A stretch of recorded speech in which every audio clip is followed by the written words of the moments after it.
La paz del Señor sea con todos ustedes. Es un privilegio en esta mañana el poder compartir la palabra después de este tiempo que hemos estado adorando y bendiciendo al Señor en esta atmósfera que estamos declarando que el Señor es poderoso, ¿verdad? ¿Lo creemos, hermanos? Estamos aquí porque Dios es poderoso, ¿verdad?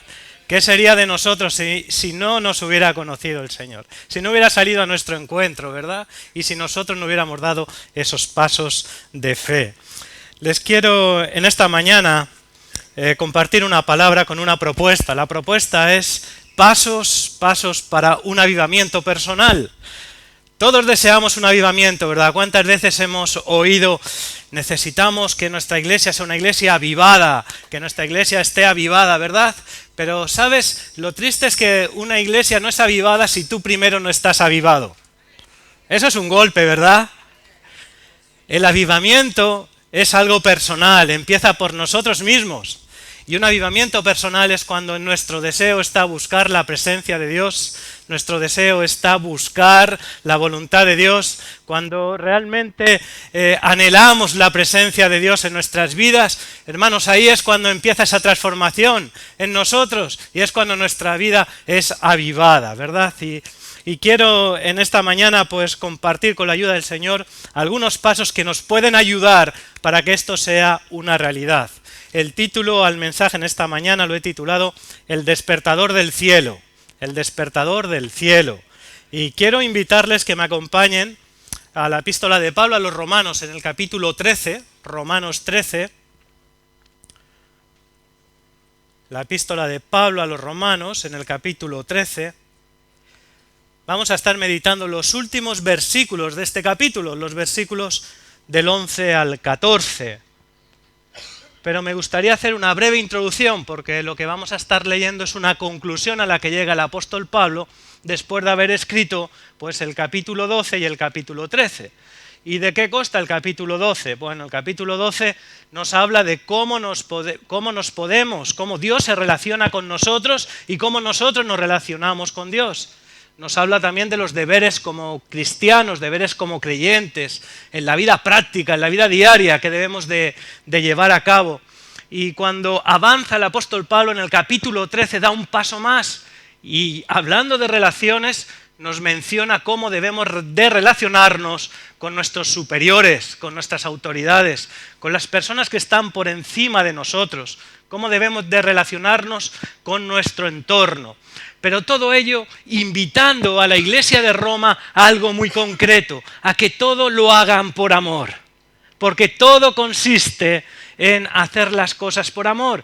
Y está en el versículo 9 cuando Pablo dice, todo esto se resume, es que amarás a tu prójimo como a ti mismo. El pastor Óscar el domingo pasado nos hablaba del amor y nos dio pues una gran predicación en qué consistía el amor, de cómo debemos de amar. Y realmente esto lo vemos de nuevo aquí en la Escritura. El apóstol Pablo invita a que los creyentes, todo lo que hagan, lo podamos hacer por amor. ¿Cómo? Como Cristo lo hizo por nosotros.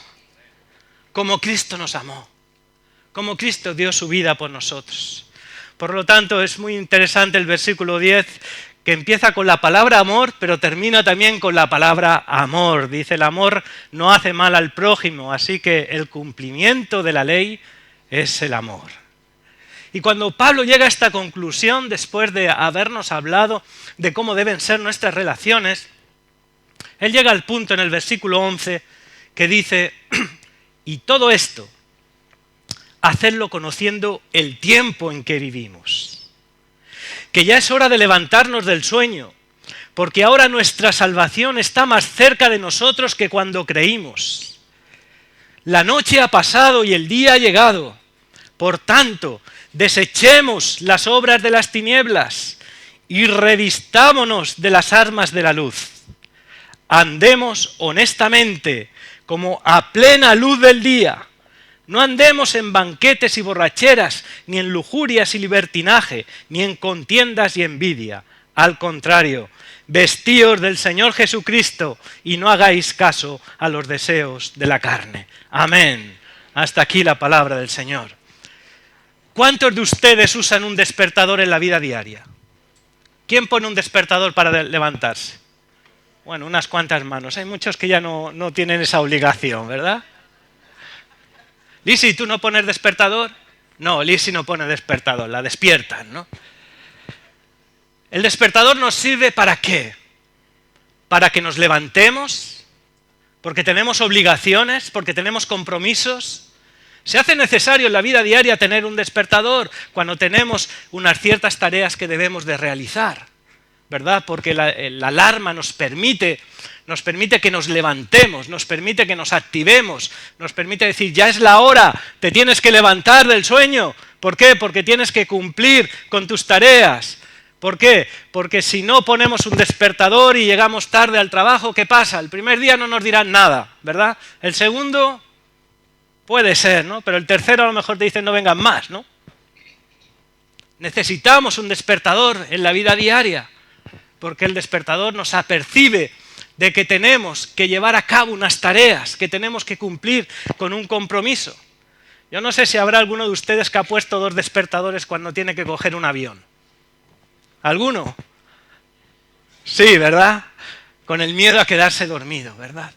Pues miren, iglesia, en la vida espiritual pasa lo mismo. En la vida espiritual necesitamos un despertador.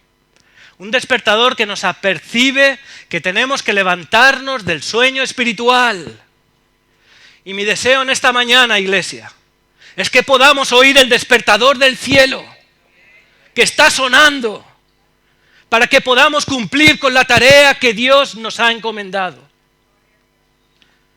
Dios quiere que nos levantemos del sueño espiritual.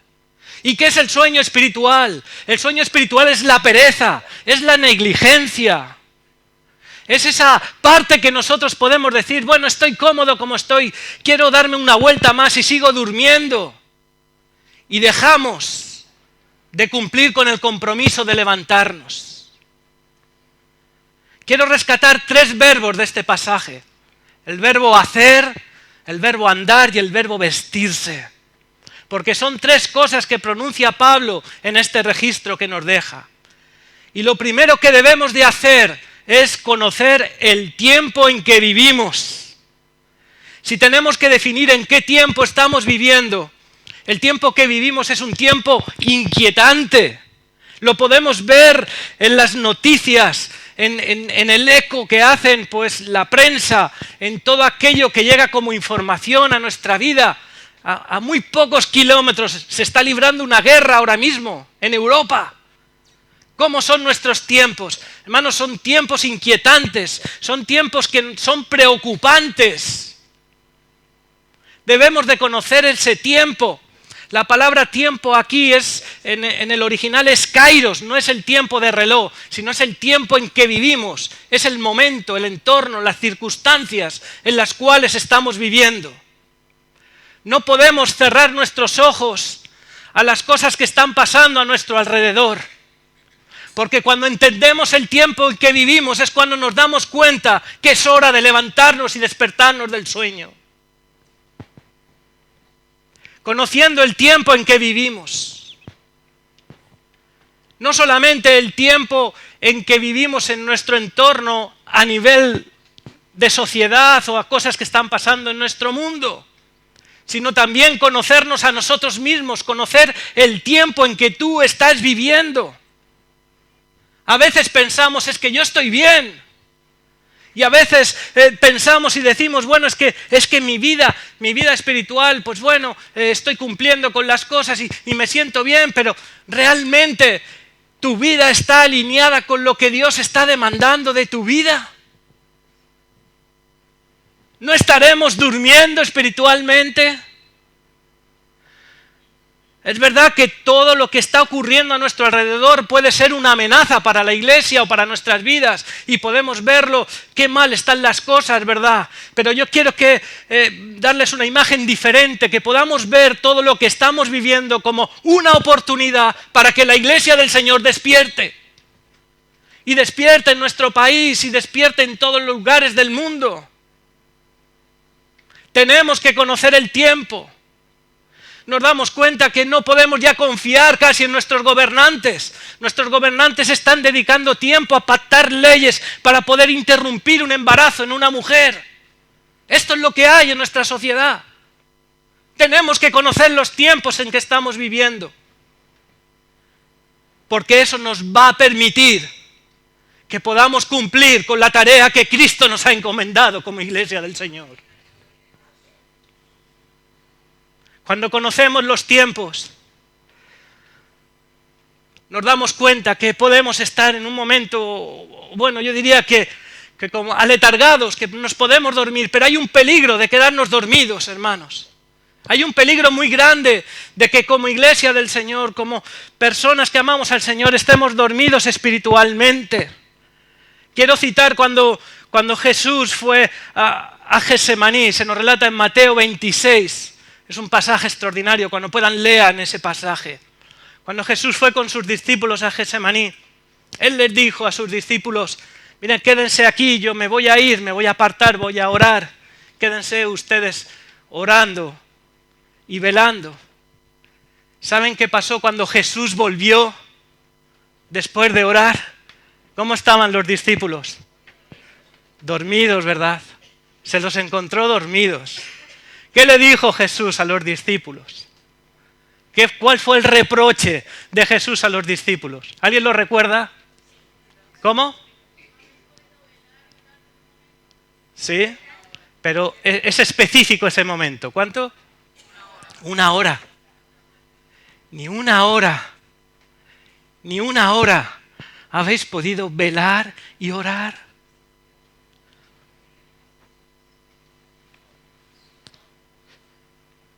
Familia, quédate con esto en tu corazón. Ni tan solo 1 hora. Ni tan solo 1 hora has podido orar al Señor. Esto apela a mi corazón. ¿Cuánto tiempo estoy buscando al Señor cada día?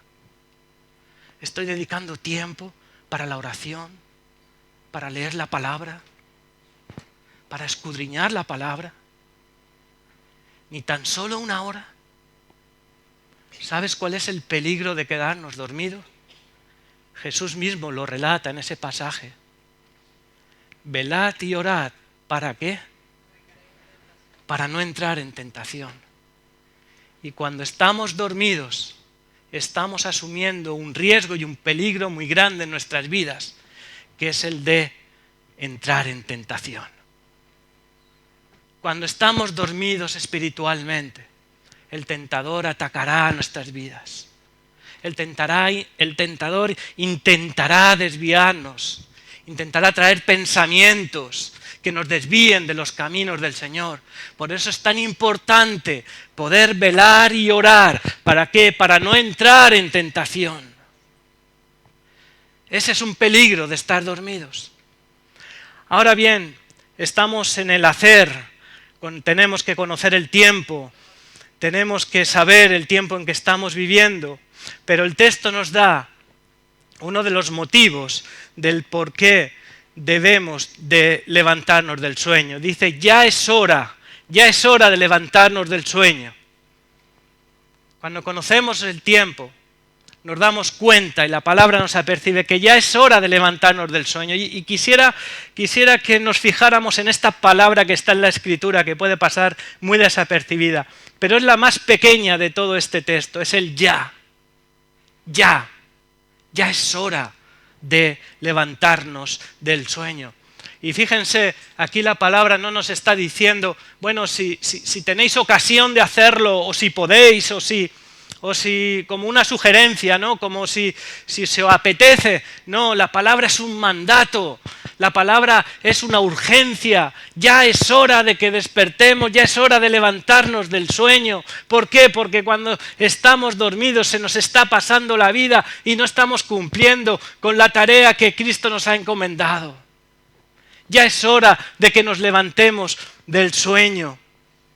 No es una opción, sino es algo que Dios nos está demandando a nuestras vidas. Pero al mismo tiempo, el texto también nos da la razón de por qué debemos de despertarnos. Es muy interesante. Dice, ¿por qué? Porque nuestra salvación está más cerca de nosotros que cuando creímos. Este es el por qué. porque nuestra salvación está más cerca de nosotros que cuando creímos. En esta frase podemos encontrar dos sentidos. En primer lugar, cada día que pasa, cada día estamos más cerca del Señor. ¿Estáis de acuerdo o no? Porque menos días de vida tenemos. Nuestra vida se está consumiendo y se está agotando. Pero al mismo tiempo también aquí podemos ver esa parte escatológica, ¿verdad?, de que nuestra salvación está más cerca porque somos conscientes de que el Señor está viniendo. Hay señales, hay indicadores, hay advertencias en la Escritura, según nos dice Mateo 24 y 25, que podemos darnos cuenta de que el Señor no se tardará en venir. Por lo tanto, cuando leemos esta parte, nuestra salvación está más cerca que cuando creímos. Tenemos que entender que estamos viviendo un tiempo de gracia. Estamos viviendo un tiempo que Dios nos permite y nos está dando la oportunidad para que podamos vivir como el Señor demanda de nuestra vida y que podamos vivir como despiertos, que podamos vivir avivados, que podamos vivir buscándole a Él y cumpliendo con lo que el Señor nos ha demandado. La segunda parte, el segundo verbo que quisiera comentar con vosotros es el andar.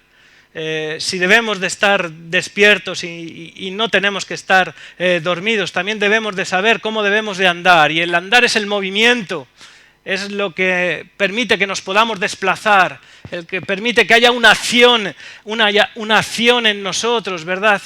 ¿Y qué nos dice la palabra en cuanto al andar? Nos dice que andemos honestamente como a plena luz del día. Hermanos, creo que hay una parte muy importante que tiene que ver con lo que nos dice la Escritura y tiene que ver con la santidad del Señor. Si somos una nueva criatura, si hemos nacido de nuevo, si el Señor está en nuestro corazón, hay una nueva naturaleza en nosotros y esa nueva naturaleza es la que nos permite el poder andar como hijos de Dios. Y si somos hijos de Dios, andaremos en la luz y no en las tinieblas. Porque nuestro deseo será agradar al Señor. Nuestro deseo será cumplir lo que el Señor dice. Y hermanos, como hijos del Señor, como hijos de Dios, somos hijos de la luz, porque Cristo es la luz y la luz ha venido a nuestro encuentro. Y si Cristo está en nosotros, nuestra vida está llena de luz. Por lo tanto, dice que la palabra que andemos honestamente. Y andar honestamente es andar rectamente, es andar honrando al Señor, es andando que con nuestra vida se pueda ver lo que Cristo ha hecho en nosotros, esa transformación que ha habido en nuestros corazones, que podamos dar testimonio con lo que hay en nuestros corazones. Y para ese andar nos da cosas muy concretas que debemos de evitar. Yo diría, cosas por donde no debemos de andar. Qué sabio es aquí el apóstol Pablo cuando se está dirigiendo a la iglesia de Roma. Y estas cosas realmente tendríamos que entenderlas en su contexto cultural, porque había una decadencia moral en el Imperio Romano. Y entonces Pablo pues menciona cosas muy prácticas que debían de desechar, cosas por las que no debían de andar los que eran hijos de Dios.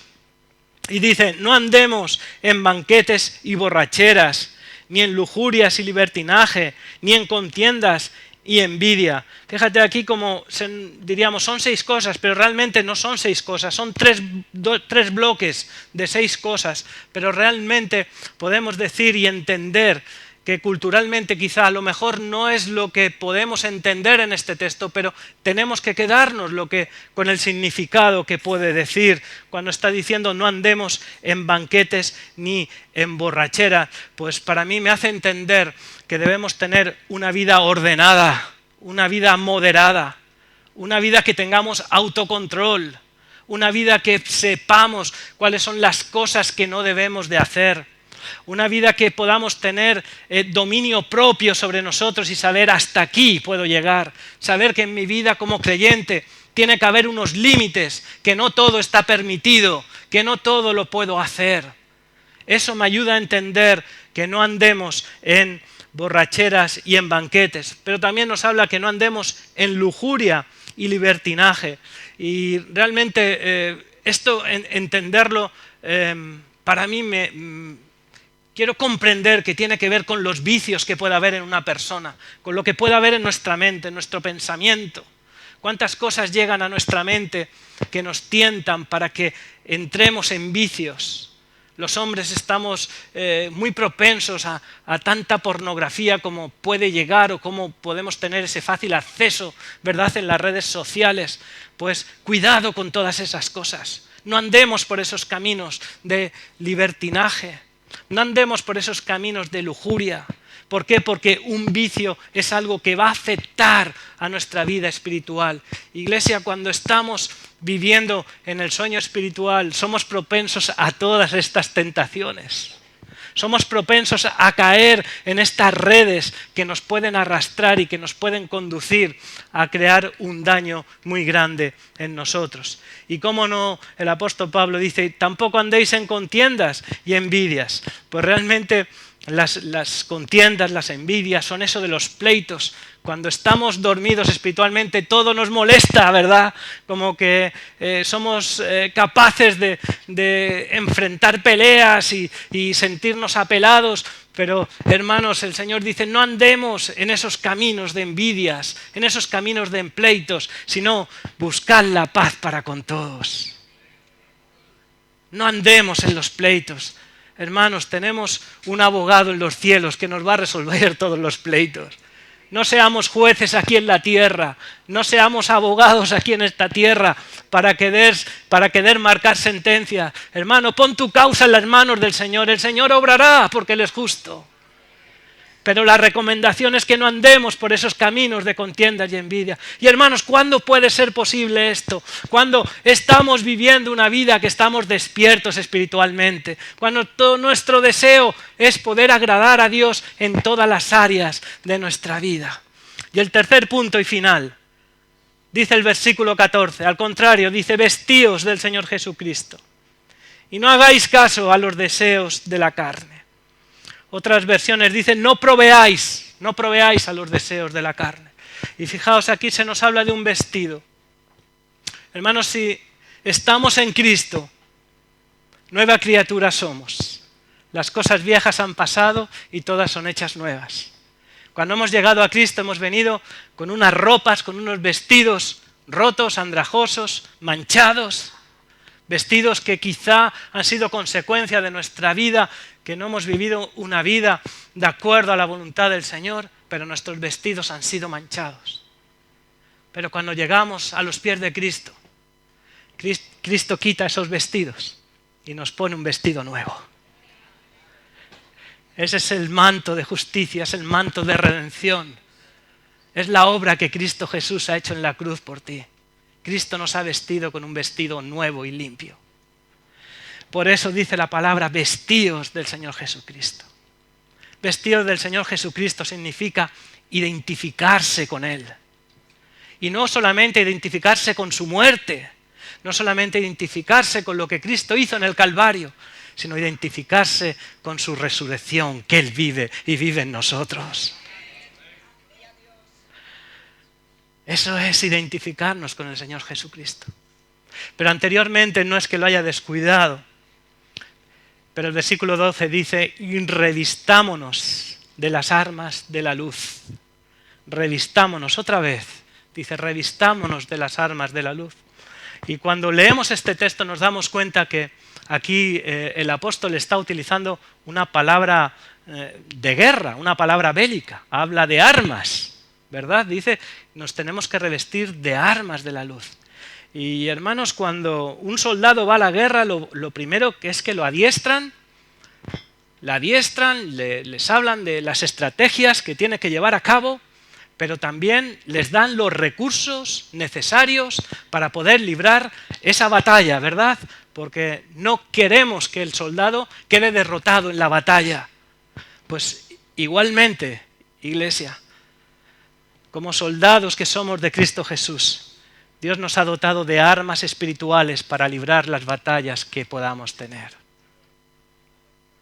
No vamos a estar exentos de batallas en esta vida. No vamos a estar exentos de luchas.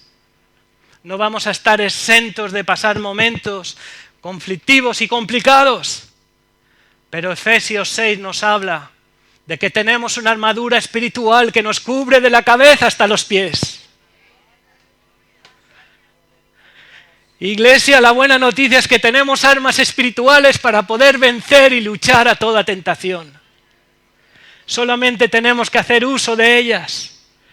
Y esas armas son armas de luz, porque estamos viviendo en un reino de victoria, un reino de luz. Con Cristo somos más que vencedores.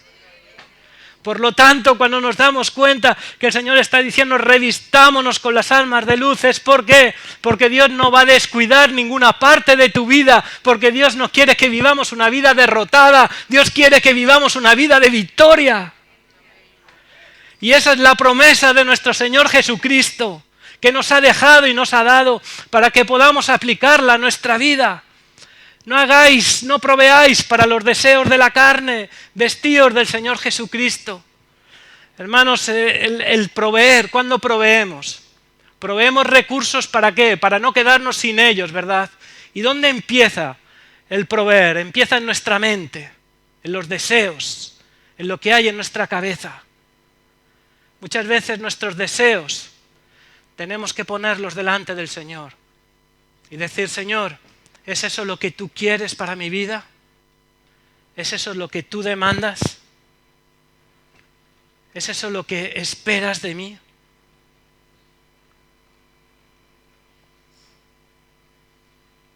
Quiero concluir esta palabra que he compartido con ustedes. No sé si está la persona al teclado y me puede acompañar. Pero me gustaría que en esta mañana, ahí donde estamos delante del Señor, nos podamos preguntar, en ese hacer que nos demanda la Escritura,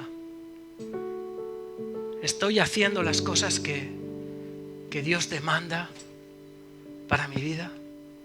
¿Estoy haciéndolas?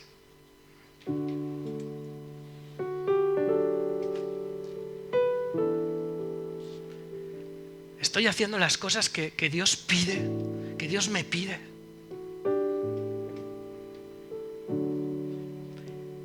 En el andar, ¿estoy andando en los caminos que Dios demanda? ¿Mis caminos glorifican al Señor? Los caminos por los cuales estoy andando son caminos que le dan honra y gloria al Señor.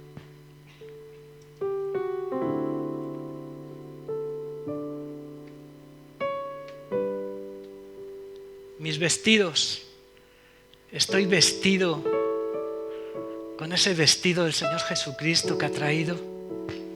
¿Están mis vestiduras manchadas?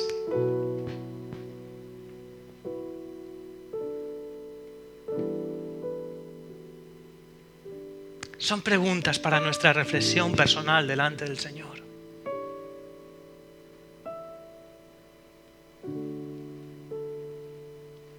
¿Puede el Señor confiar en mí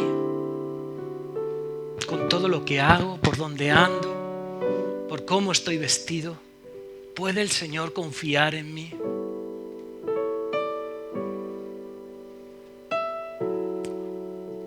Nelson nos leía un pasaje al principio, ese pasaje de las 10 vírgenes, de las cuales había 5 prudentes, 5 insensatas. Un pasaje que nos habla de que esas vírgenes estaban esperando al esposo. Las prudentes estaban preparadas, tenían aceite en sus lámparas. Las insensatas se habían descuidado. Quizá estaban dormidas espiritualmente. Decía, bueno, ya lo haré, ¿verdad? Excusas, ¿verdad?, que podrían tener. Pero ¿sabes lo que me sorprende de ese texto? ¿Sabes lo que me sorprende cuando leo ese texto? Que las 10 vírgenes estaban en el mismo grupo, pero 5 estaban preparadas y 5 no estaban preparadas. Mi pregunta, iglesia, ¿estamos preparados para cuando el Señor venga? ¿Nos va a encontrar despiertos? ¿Está mi corazón preparado? ¿Está mi corazón abierto para que el Señor pueda morir, pueda vivir en mi corazón? ¿Estoy preparado?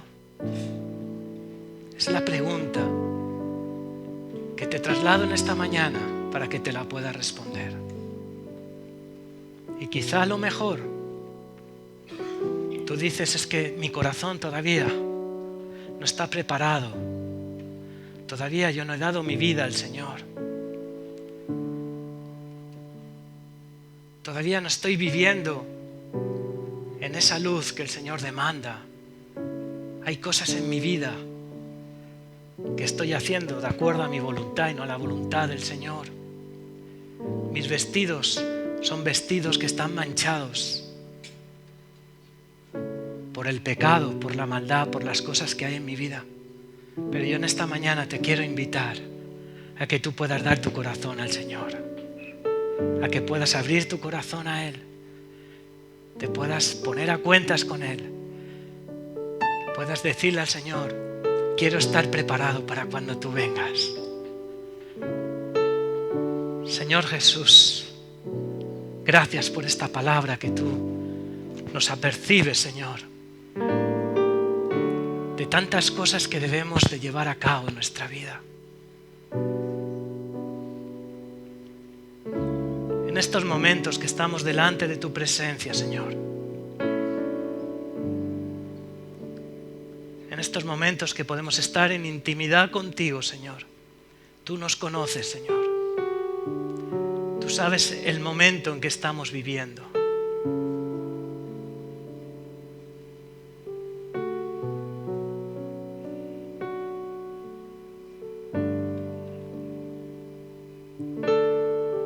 Quita, Señor, de mi vida todo aquello que no te da gloria, Señor. Y Señor, si me he descuidado y estoy viviendo en ese estado de sueño espiritual, Señor, te pido que me despiertes, que me levantes.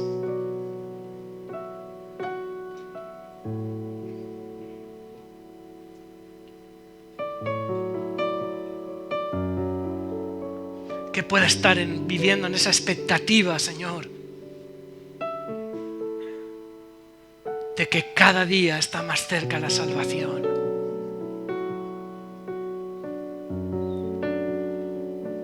Danos las fuerzas y el coraje, Señor, para poder